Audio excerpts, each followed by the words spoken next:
17 April ADC নির্বাচনের ফলাফল প্রকাশ্যে আসতেই রাজ্যের বেশ কয়েকটি জায়গায় জোর জবরদস্তি দখলদারির চিত্র প্রত্যক্ষ করেছেন রাজ্যের সাধারণ জনগণ।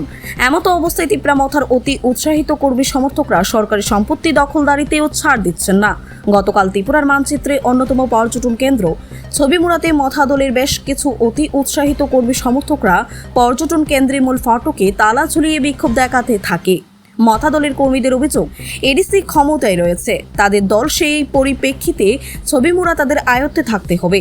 পরিশেষে ছবিমুড়া পর্যটন কেন্দ্রটির ভবিষ্যৎ যেমন পড়েছিল প্রশ্নের মুখে, তেমনি পর্যটকদের আসা যাওয়া নিয়ে উঠেছিল নানান জল্পনা কল্পনা। পূর্বে ছবিমুড়া পরিচালনার ক্ষেত্রে দায়িত্ব ছিল সহায়ক দলের সদস্যদের হাতে। স্বভাবতই ছবিমুড়া পর্যটন কেন্দ্রটি ত্রিপুরার পর্যটন দপ্তরের অধীনস্থ ছিল। সেই মোতাবেক অমরপুর মহকুমা প্রশাসনের হস্তক্ষেপ ছিল। গতকাল ঘটনার পর অমরপুর মহকুমা শাসক এবং পুলিশ প্রশাসনের যৌথ অভিযানে পরিস্থিতি স্বাভাবিক হয় এবং রবিবার ছবিমুড়া পর্যটন কেন্দ্রে পর্যটকদের আসা যাওয়া নিয়ে ছিল একেবারে স্বাভাবিক।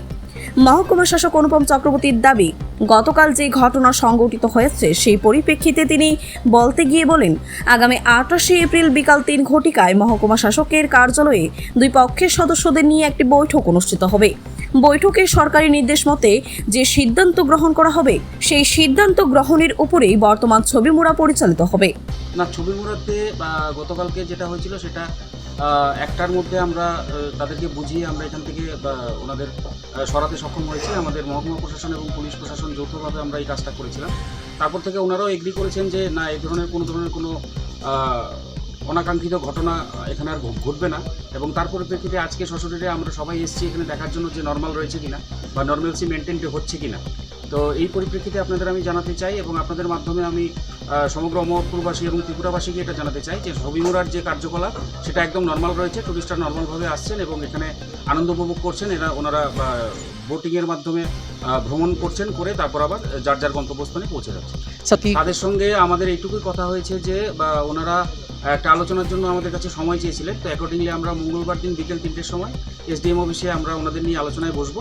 তারপর যেটা আলোচনা হবে এটা ট্যুরিজম ডিপার্টমেন্টের থেকে জয়েন্ট এমডি উনি থাকবেন, বা আমাদের ডিস্ট্রিক্ট লেভেল অথরিটির কাছ থেকে আমরা যতটুকু ইনফরমেশন পেয়েছি যে এডিএম গোমতী আমাদের সঙ্গে থাকবেন এবং আমরা রয়েছি, এসডিপিও রয়েছেন, ওসি সাহেব রয়েছেন।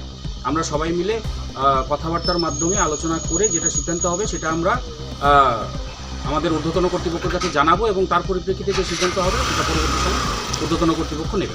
অন্যদিকে রবিবার ছবিমুড়াতে পর্যটকরা ঘুরতে এসে তাদের বাস্তব অভিজ্ঞতা তুলে ধরেন। পর্যটকরা বলেন, সবকিছু প্রশাসন এবং পুলিশ প্রশাসনের নজরদারিতে ঠিকঠাকভাবে চলছে। অন্যদিকে ছবিমুড়াতে দায়িত্ব থাকা সহায়ক দলের সদস্যরা জানান, পর্যটকদের পরিষেবা ক্ষেত্রে তারা যথেষ্ট বদ্ধপরিকর। আগামী দিনে রাজ্য এবং বহিরাজ্যের পর্যটকদের এইভাবেই পরিষেবা দিয়ে থাকবেন। খুব ভালো লাগলো, এটা আমার একটা পুরানো স্মৃতি বলতে পারেন। কারণ আমি বিডি অমরপুর ছিলাম, আমি যখন বিডি অমরপুর ছিলাম তখন আমাদের চাকরাপা যে উৎসব, আমাদের ছবিমুড়া উৎসব যেটা শুরু হয় সেটা শুরু হয়েছিল। তো ক্রমান্বয়ে অনেক উন্নতি হয়েছে, অনেক ভালো হয়েছে, পরিবেশও খুব সুন্দর এবং এখানে যারা প্রশাসনিক এবং পুলিশের তরফ থেকে যারা কাজ করছেন খুব সুন্দর কাজ করছেন। সেইভাবে এসেছে। আজকে আমাদের ট্রিপ আমরা সকাল থেকে বুকিংটা করেছি।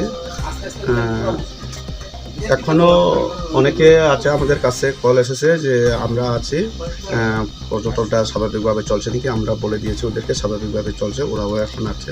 না, আমার তো মনে হয়নি এবারও করেছে। তবে গতকালকে যারা পর্যটকদের এসেছে, যারা গতকালকে পর্যটকরা এসেছে, হয়তো ওদেরকে আমরা স্বাভাবিকভাবে সেবা দিতে পারিনি। তবে আজকে যারা এসেছে ওদেরকে আমরা ঠিকইভাবে সেবা দিচ্ছি। আগরতলা থেকে এসেছি, বরজলা থেকে। এই প্রথমবার আসা? হ্যাঁ, এই প্রথম আসা। এখানে গতকালকে একটা ঘটনা ঘটেছিল, হয়তোবা আপনারা পত্রপত্রিকা দেখেছেন। সেই তুলনায় আজকে কি সব কিছু স্বাভাবিক রয়েছে? সব কিছু স্বাভাবিক, কোনো অসুবিধা নেই, সব দিক দিয়ে ভালো লাগলো। আর প্রশাসন তো খুব ভালো আমাদের সাপোর্ট করেছে। ব্যুরো রিপোর্ট, খবর জনস্বার্থে।